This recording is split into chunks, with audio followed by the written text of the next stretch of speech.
Good morning કલેજાઓ. Sorry good morning તો મારા માટે છે, આમ તો ગુડ આફ્ટરનૂન થયું છે, કેમ કે આજે હું મળી જાય ગઈ છું. જો આ લોટ બંધાઈ ગયો છે, રોટલી વઘાર નાખી છે, દૂધ મૂક્યું હતું આપણે તો ઉભરાઈ ગયું છે. ધ્યાંસભાઈ જો કપ પછાડે, જાણે કપ મેં તોડવા માટે લીધો હોય. રાજકોટ મમ્મીના ઘરેથી આવી મને અને ધ્યાંશને બંનેને તાવ આવી ગયો છે.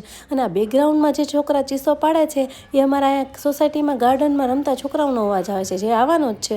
ધ્યાંશભાઈને જો તાવના લીધે જમવું નથી ગમતું, પછી અમારા ધ્યાંશભાઈ જો કપડાં ધોવા માટે ચાલ્યા, એ બતાવી દઉં.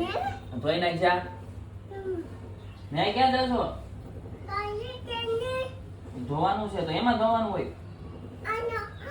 હા ધોઈ નાખ, એમાં ધોઈ નાખ. ખબર કેવી પડે? કદ્યો બંધ. હાલો વિયાવો. હાલો ધોવાઈ ગયો. હાલો વિયાવો. હા થઈ ગયું. ધોવાઈ ગયું. હાલો લઈ લ્યો.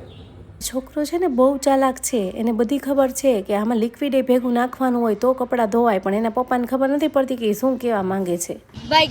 પછી વારો આવ્યો ધ્યાંસભાઈને દવા પીવાનો. ધ્યાંસભાઈની દવા નીકળી ગઈ છે. ધ્યાંસભાઈને બોલાવે છે અને પપ્પા કે અહીંયા આવતો ને દવા પીડે દો, પણ ધ્યાંસ બાજુમાં જતો નથી, કેમ કે એને ખબર છે કે આ પકડીને દવા પીડા દેશે. પછી તો ખોટે રોવા માંડ્યા કે ધ્યાંસ કદાચ આવે તો, પણ ધ્યાંસને ખબર જ છે કે હું ત્યાં બાજુમાં જઈશ તો એ નહીં મારે રોવું પડશે, એટલે ધ્યાંસ જતો નથી બાજુમાં. પછી તો એના પપ્પા ઊભા થઈને પરાણે પકડીને લઈ આવ્યા દવા પીડા માટે.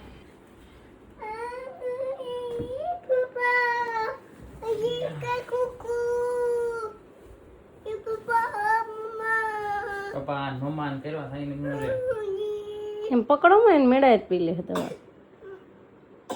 જો મારા ડાયા દીકરાએ દવા પી લીધી અને પછી હું બપોરની રસોઈ કરતી હતી, તો પહેલાં મને એમ થયું કે તમને બતાવી દઉં શું રસોઈ બનાવું છું, પણ હજી હું કાંઈ બતાવું પહેલાં મને એમ થયું લાવ ને હોલમાં લોકો શું કરે જોઈ આવું. તો આ તો જો એના પપ્પા તો મારા વ્લોગ જોવે છે, અને ધ્યાન જો એ ઊભો વળી ટીવી જોવે છે. પછી ખાઈ પીને નવરા થઈ ગયા અમે લોકો, અને સાંજ પડી તો સાંજે અમારા ઘરે વાઈફાઈ નાખવાવાળા ભાઈ આવ્યા, કેમ કે ધ્યાંશના પપ્પાએ વાઈફાઈ નખાવ્યું, કેમ કે પછી મોબાઈલમાં રિચાર્જ કરાવી આપણે આટલા બધા ફોનમાં તો મોંઘું પડી જાય, એટલે ધ્યાંશભાઈ જો પાછું એનું બોક્સ લઈને આમથી આમ આટામાં છે. પછી સાંજે ધ્યાંસભાઈને ખીચડી બનાવી, પણ ખીચડી ખાવી ગમતી નહોતી, તાવ હતો, એટલે એને પપ્પાએ થોડીક વાર મોબાઈલ બતાવ્યો એને, તો જો એક આરું ફેરવા જ માંડે, શું જોતો જ નથી, કાંઈ ખોટું ફેરવા જ નકર કરે છે. અને જો સરસ મજાની ખીચડી મેં બનાવી નાખી, એકદમ વેજીટેબલ ખીચડી, જેના લીધે છોકરાઓને ભાવે અને ખાય.